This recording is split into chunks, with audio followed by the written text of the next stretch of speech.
ബജറ്റിലും ക്യാൻവാസിലും box office കളക്ഷനിലുമെല്ലാം മറ്റ് ഇൻഡസ്ട്രികളെ വിസ്മയിപ്പിക്കുന്ന കാഴ്ചയാണ് സമീപകാലത്ത് തെലുങ്കിൽ നിന്നുണ്ടാവുന്നത്. പാൻ ഇന്ത്യൻ സിനിമകൾക്ക് ഒരു വിലാസമുണ്ടാക്കി കൊടുത്ത ഇൻഡസ്ട്രി കൂടിയാണ് ടോളിവുഡ്. ബാഹുബലിയിൽ നിന്ന് തുടങ്ങിയ ആ ബോക്സ് ഓഫീസ് ബൂം കൽക്കിയിൽ എത്തി നിൽക്കുകയാണ്. ആ നിരയിലേക്ക് മറ്റൊരു പാൻ ഇന്ത്യൻ റിലീസ് കൂടി എത്തുകയാണ്. ഇന്ത്യക്ക് ഓസ്കാറിൽ തിളക്കമേകിയ RRRന് ശേഷം നന്ദമൂരി തരക രാമറാവു ജൂനിയർ എന്ന ജൂനിയർ NTR നായകനാവുന്ന ദേവര.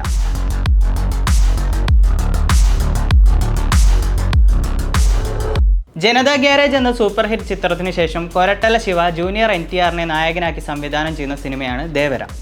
ബിഗ് ബജറ്റിൽ 2 ഭാഗങ്ങളായാണ് ചിത്രം പ്രദർശനത്തിനെത്തുക.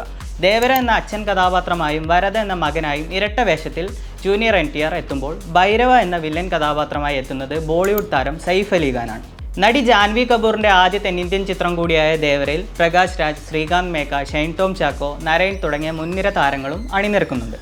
പ്രതീക്ഷകളേറെയുള്ള ചിത്രം കളക്ഷനിൽ പുത്തൻ റെക്കോർഡുകൾ ചേർത്ത് വയ്ക്കുമെന്നാണ് ട്രേഡ് അനലിസ്റ്റുകളുടെ വിലയിരുത്തൽ. അതിന് സാധ്യമാകും വിധം ബമ്പർ റിലീസാണ് ദേവരയ്ക്ക് രാജ്യമൊട്ടാകെയുള്ളത്. സെപ്റ്റംബർ 27 തിയേറ്ററുകളിൽ എത്താനിരിക്കുന്ന ചിത്രത്തിന് ആന്ധ്രയിലും തെലുങ്കാനയിലും പുലർച്ചെ 1 മണിക്ക് തന്നെ ഷോകൾ ചാർട്ട് ചെയ്തിട്ടുണ്ടെന്നാണ് റിപ്പോർട്ട്. 300 കോടി ബജറ്റിൽ ഒരുങ്ങുന്ന ദേവരയ്ക്ക് പ്രീസെയിലായി ഇതുവരെ 75 കോടിയിലധികം രൂപ നേടാനായിട്ടുണ്ടെന്നാണ് റിപ്പോർട്ടുകൾ. ഇതോടെ സിനിമയ്ക്ക് 100 കോടിക്ക് മുകളിൽ ഓപ്പണിംഗ് കളക്ഷൻ കിട്ടുമെന്നാണ് ട്രാക്കർ റിപ്പോർട്ടുകളും സൂചിപ്പിക്കുന്നത്. 10 ലക്ഷത്തിലധികം ടിക്കറ്റുകളാണ് സിനിമയുടേതായി ഇതുവരെ വിറ്റതെന്നും റിപ്പോർട്ടുകളുണ്ട്. ദുൽഖർ സൽമാന്റെ വിതരണ കമ്പനിയായ വേഫറർ ഫിലിംസിനാണ് ദേവരയുടെ കേരളത്തിലെ വിതരണാവകാശം എന്നതിനാൽ മലയാളി സിനിമാ പ്രേമികളും ആവേശത്തിലാണ്.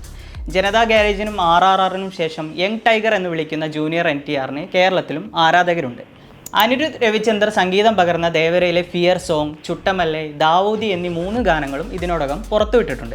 അനിരുദ്ധ് ദേവരയെക്കുറിച്ചുള്ള തൻ്റെ അഭിപ്രായം സോഷ്യൽ മീഡിയയിലൂടെ പങ്കുവച്ചിട്ടുമുണ്ട്. ഇമോജികളിൽ കൂടിയാണ് എക്സിൽ അനിരുദ്ധിൻ്റെ പോസ്റ്റ് എത്തിയിരിക്കുന്നത്. ദേവര എന്ന ടാഗിനൊപ്പം ട്രോഫിയുടെയും കയ്യടികളുടെയും സ്ഫോടനത്തിൻ്റെയും ഇമോജികൾ ഉൾപ്പെടെയാണ് അനിരുദ്ധ് പോസ്റ്റ് ചെയ്തിരിക്കുന്നത്. സിനിമാ പ്രേമികളെ സംബന്ധിച്ച് താൻ സംഗീത സംവിധാനം ചെയ്ത സിനിമകളുടെ റിലീസിന് മുമ്പുള്ള അനിരുദ്ധിൻ്റെ ഇത്തരം അഭിപ്രായ പ്രകടനങ്ങൾക്ക് വലിയ പ്രാധാന്യമുണ്ട്. നേരത്തെ രജനീകാന്ത് ചിത്രം ജയിലർ, ഷാരൂഖ് ഖാൻ ചിത്രം ജവാൻ, വിജയ് ചിത്രം ലിയോ എന്നിവയ്ക്കും അനിരുദ്ധ് സമാന രീതിയിൽ അഭിപ്രായം പങ്കുവച്ചിട്ടുണ്ട്. ഈ ചിത്രങ്ങളെല്ലാം ബ്ലോക്ക് ബസ്റ്ററുകളായിരുന്നു.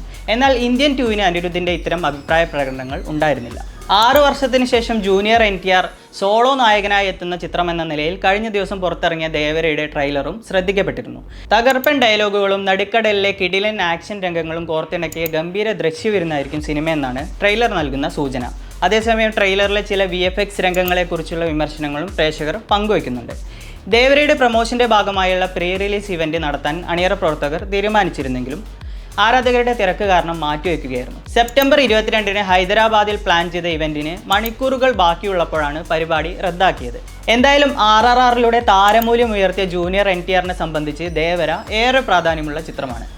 പാൻ ഇന്ത്യൻ റിലീസായി എത്തുന്ന ദേവര വിജയിച്ചാൽ NTRനെ കാത്തിരിക്കുന്നത് പ്രശാന്ത് നീലിനും ഹൃതിക് റോഷനുമൊപ്പമുള്ള സിനിമകളാണ്. SS രാജമൗലിയുടെ ഒരു വിജയ ചിത്രത്തിന് ശേഷം ആ സിനിമയിലെ നായകൻ്റെ അടുത്ത സിനിമ പരാജയപ്പെടുമെന്നത് തെലുങ്ക് സിനിമയിൽ നിലനിൽക്കുന്ന ഒരു അന്ധവിശ്വാസമാണ്. വർഷങ്ങൾക്ക് മുമ്പ് ജൂനിയർ NTRും അടുത്ത കാലത്ത് പ്രഭാസും രാംചരണും നാനിയുമെല്ലാം ആ പരാജയത്തിൻ്റെ രുചി അറിഞ്ഞവരാണ്. രാജമൗലി കഴ്സ് എന്നറിയപ്പെടുന്ന ഈ മിത്തിനെ ദേവര ബോക്സ് ഓഫീസിൽ അടിച്ചുടയ്ക്കുമെന്നതും സിനിമയ്ക്കായുള്ള ആകാംക്ഷ കൂട്ടുന്ന ഘടകമാണ്.